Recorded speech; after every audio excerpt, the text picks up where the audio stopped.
Most entrepreneurs chase growth like it's the ultimate prize: more money, more clients, more employees. But what if that relentless push for more is actually holding you back from freedom, focus, and long-term success? This is a summary of Company of One by Paul Jarvis, an independent summary created for educational purposes. If this summary resonates with you, I encourage you to purchase the full book and explore it in greater depth. This book flips the traditional idea of business success on its head. Instead of growing for the sake of growth, Jarvis challenges us to consider staying small as a deliberate strategy. Through stories, studies, and practical insights, he shows how entrepreneurs, freelancers, and even corporate employees can find more autonomy, creativity, and sustainability by questioning the default path of expansion. At its core, a company of one is a mindset. It doesn't mean you literally work alone, though you might. It means you prioritize resilience, independence, and focus over scale.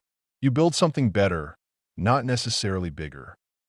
Jarvis begins with a powerful personal story, leaving a high-paying client base and a buzzing city life behind to move with his wife to a tiny, remote town on Vancouver Island.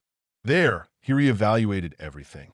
With fewer distractions, he realized he'd been operating a company of one all along, running a lean, profitable business built for autonomy rather than growth. That decision wasn't just about geography. It was about designing a business to support a life, not the other way around. A key example Jarvis shares early on is Tom Fishburne, a Harvard MBA turned cartoonist who walked away from corporate life to build a cartoon business with just himself, his wife, and a few freelancers. Despite a wait list of clients, Tom resisted growing into an agency. Why? Because more clients would mean more staff, more management, and less time drawing, the very thing he loved most. This decision wasn't about fear or laziness. It was about optimization. Fishburne deliberately capped his business to preserve the lifestyle he valued: working from home, drawing with his kids in the garden studio, and maintaining deep engagement with the clients he chose to serve. In a world obsessed with scaling fast, this kind of restraint can feel radical. But Jarvis argues that questioning growth is actually a smarter long-term strategy. Blind growth, hiring too fast, chasing revenue at all costs, can lead to disaster. You might burn out, lose your autonomy, or collapse under your own complexity. He backs this up with research showing that premature scaling is one of the top reasons startups fail. A company of one instead chooses to grow smarter. That might mean increasing revenue without hiring more staff, or building scalable systems that allow more customers to be served without increasing workload. It might mean refining an offering until it delivers more value to existing clients, rather than constantly chasing new ones. The book outlines 4 traits shared by successful companies of one: resilience, autonomy, speed, and simplicity. Resilience means being able to handle shocks, economic downturns, client losses, market shifts without falling apart. This doesn't come from size, it comes from being lean, diversified, and adaptive. Jarvis shares how people like Arthur Danielle Laporte learned this the hard way. After being pushed out of her own company by the CEO she hired, she rebounded by launching a simpler, more authentic business with greater control. Autonomy is another cornerstone. People become companies of one because they want more say in how, when, and why they work. But autonomy isn't automatic. You earn it by mastering your craft. You need to be so good at what you do that you can choose how to deliver it. This often involves a phase of learning under others first, paying your dues, building networks, developing deep skills before striking out on your own terms. Speed in this context doesn't mean rushing. It means agility, the ability to pivot quickly, try new things, and make decisions without waiting on committees or complex systems. Jarvis illustrates how companies like Basecamp used a 4-day workweek to encourage focus and simplicity. Less time forced sharper prioritization, not less productivity. Then there's simplicity. The best companies of one avoid unnecessary complexity at all costs. Whether it's in how they communicate, what tools they use, or what products they offer, they cut the fluff and stick to what works. Jarvis contrasts this with bloated companies that collapse under their own weight, like Delicious, which grew fast and died, while its leaner rival Pinboard thrived. Throughout the first third of the book, Jarvis shows how small businesses, and even employees within big corporations, can adopt this mindset. You don't need to be a founder to act like a company of one. If you're taking initiative, managing your own output, and challenging outdated assumptions, you're already on the path. Crucially, being a company of one isn't about rejecting money or ambition. It's about defining what enough means to you and building a business that supports that. One story that drives this home is about an accountant friend of Jarvis's who calculated how much money he needed to live comfortably, invest, and travel. Once he hit that number, he stopped working for the year to go rock climbing. Growth wasn't the goal. Enough was. Once you understand what enough looks like for you, everything changes. You no longer feel pressured to match the pace of others or to keep up with some invisible benchmark of success. Instead, you make decisions based on what enhances your work and your life, not just what increases revenue. This is a critical shift in mindset. It challenges the default equation that says growth equals success. Jarvis argues that for many people, that kind of growth just creates stress, complexity, and diminishing returns. Take Sean D'Souza, for example. He runs a successful consultancy called Psychotactics and deliberately capped his business at $500,000 a year in profit. That's not a random figure. It's the amount he calculated would let him live well, take extended vacations, and still have time to teach and mentor others. Instead of pushing for more, he focuses on improving the value of his products, creating better experiences for his existing customers, and maintaining the freedom he's designed his life around. He even sends out handwritten notes and chocolate to clients. A small gesture that makes a big impact because it shows that his business isn't just transactional. Jarvis stresses that this isn't about thinking small, it's about thinking clearly. Staying small on purpose gives you space to optimize, to make better things, and to deepen customer relationships. In contrast, chasing scale for the sake of it often leads to what he calls feeding the beast. You build infrastructure, hire staff, buy tools, and soon you're spending most of your time managing the machine you created instead of doing the work you care about. That's the trap Danielle Laporte fell into when she built a complex, high-maintenance platform and had to keep it running, until she tore it all down and rebuilt her business around simplicity and control. Jarvis goes on to highlight how growth can actually undermine the sustainability of a business. Studies from the Startup Genome Project and the Kauffman Foundation show that many startups fail not because their ideas are bad, but because they scale too quickly. They hire before they're profitable, take on funding with strings attached, and overextend themselves in a way that becomes impossible to manage. What's meant to be a shortcut to success ends up being a straight line to collapse. Instead of playing that game, companies of one focus on longevity. They use profits, not projections, to fund their next moves. They resist chasing shiny new tools or trends. They optimize for depth, not breadth. Jarvis explains how this model isn't just for solo freelancers or internet entrepreneurs. Even companies like Buffer, with over 70 employees and millions of users, have adopted a slower, more deliberate approach after seeing the downsides of scaling too fast. They shifted their hiring strategy to focus on profitability and cultural fit rather than growth targets. The bigger point here is that you don't have to play by startup rules. You can build something successful on your own terms. Jarvis shares examples like Leah Andrews, who runs a thriving business creating custom snow globes. Instead of trying scale production, she raised her prices and kept her work personal. This let her maintain quality, maximize profit, and stay in control over time. Other creators, like Peter Levels with Nomad List, use automation and smart design to run profitable solo businesses that compete with much larger teams, proving that lean can outperform large. Control and autonomy are recurring themes throughout the book. Jarvis believes these are more valuable than chasing headcount or office space. But he's also realistic.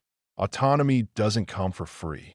You earn it by being excellent at your core skill, by building a strong reputation, and by learning how to manage all the moving parts of a business, from marketing to sales to client communication. Companies of one have to be generalists in a world that often rewards narrow specialists. But that range gives them flexibility, especially when a market shifts. That flexibility becomes a serious advantage in times of change.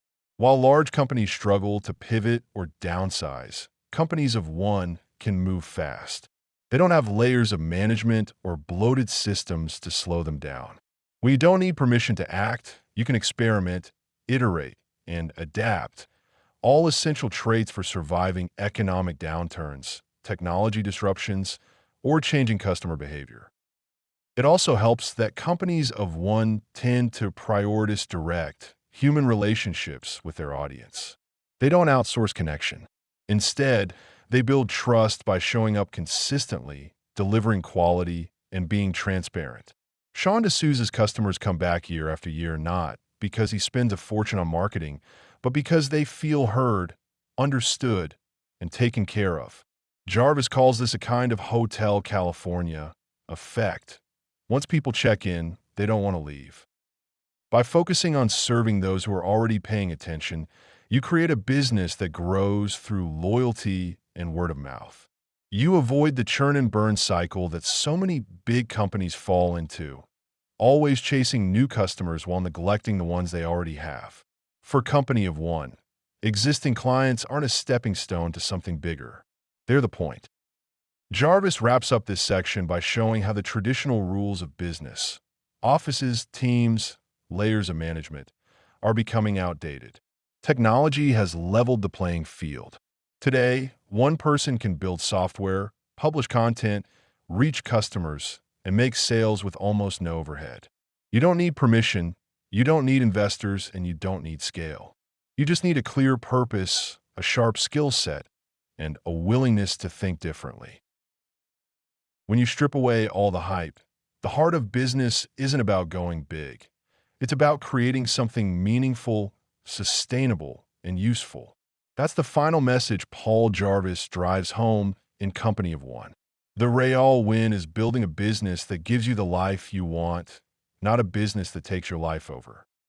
In the last part of the book, Jarvis reinforces how staying small can be a strategic advantage, not just a personal preference. Small businesses can move quickly, adapt easily, and focus sharply on delivering value. They're not burdened by complex hierarchies, investor demands, or sprawling overheads. And while staying small might mean turning down opportunities that could lead to massive scale, it often results in something more valuable, a business that's calm, controlled, and personally rewarding. One of the biggest mental shifts Jarvis promotes is redefining success. Instead of using vanity metrics like headcount, office size, or gross revenue, he encourages readers to focus on profit, freedom, and meaningful work. That means asking different questions. Do I enjoy the work I'm doing? Is this business giving me time for the people and experiences I care about? Am I building something I could see myself doing for the next 10 or 20 years? This way of thinking also leads to smarter decision-making. Companies of one tend to approach choices cautiously, iterating in small steps rather than leaping into major overhauls. Whether launching a product, testing a new marketing approach, or tweaking a workflow, they move carefully. This slow, deliberate rhythm helps avoid costly mistakes and builds in room for reflection and learning. You don't need to bet the farm to test an idea. You just need to put it in front of a few people and observe the results. That iterative mindset extends to systems and automation too. Instead of trying to scale by hiring, companies of one use tools and workflows to multiply their effectiveness. They rely on simplicity and leverage, not complexity and staffing, to handle growth. Jarvis suggests that if you're working harder instead of smarter, it's usually a sign something needs to be refined or removed. The goal isn't to work nonstop. It's to build a system that keeps working even when you're not. Relationships also play a big role in this model. Rather than chasing quantity, more followers, more leads, more traffic, the focus is on depth. Deeper relationships with clients, more genuine engagement, and stronger trust lead to repeat business, referrals, and long-term stability. This is where a company of one really shines. Because it's small, it can be personal, and in an increasingly noisy, automated world, that personal touch is a huge differentiator. Jarvis also touches on how these principles can apply even inside big companies. You don't have to be self-employed to act like a company of one. Employees who take ownership of their work, question unnecessary complexity, and deliver results independently can stand out and shape their own career path. These internal companies of one become valuable entrepreneurs, people who drive innovation from within without needing to manage big teams or chase promotions. It's about autonomy, not authority. Importantly, Jarvis makes it clear that being a company of one isn't about isolation. It's not about doing everything alone or rejecting help. Collaboration still matters. It's just intentional and project-specific. You can work with freelancers, partners, and clients without building a traditional team. And if your business naturally evolves into something larger, that's okay too, as long as it's a conscious choice, not a mindless default. The book ends on a practical note, encouraging readers to design their businesses and lives with clarity and purpose. Jarvis doesn't pretend this path is easy. It requires self-awareness, discipline, and a willingness to question cultural norms around ambition and success. But for those who embrace it, the rewards are enormous. More freedom, less stress, deeper impact, and the ability to work in alignment with your values. Ultimately, Company of One is a wake-up call for anyone caught in the trap of more. It reminds us that the real goal isn't to grow at all costs. It's to grow wisely, if at all. And sometimes, the best thing you can do for your business is to stop growing and start refining. Here are 5 practical, memorable takeaways from Company of One. 1. Define what enough means for you and your business. Set a target that balances profit, purpose, and lifestyle, and stop chasing growth once you hit it. 2. Focus on serving your existing customers better instead of always seeking new ones. Loyalty and referrals are stronger than any ad campaign. 3. Build systems, not stress. Use automation, simplicity, and efficiency to scale outcomes without scaling input or complexity. 4. Question every growth opportunity. Ask whether it aligns with your values, your long-term vision, and your quality of life. 5. Remember that staying small can be a strength, not a weakness. It allows for agility, control, and deeper impact, all of which lead to a more sustainable business. You've listened to a summary of Company of One by Paul Jarvis, created independently for educational purposes. If it resonated with you, consider buying the full book to explore it in greater detail. That was a thoughtful way to spend your time. Have a cup of tea, relax, and let the ideas settle in.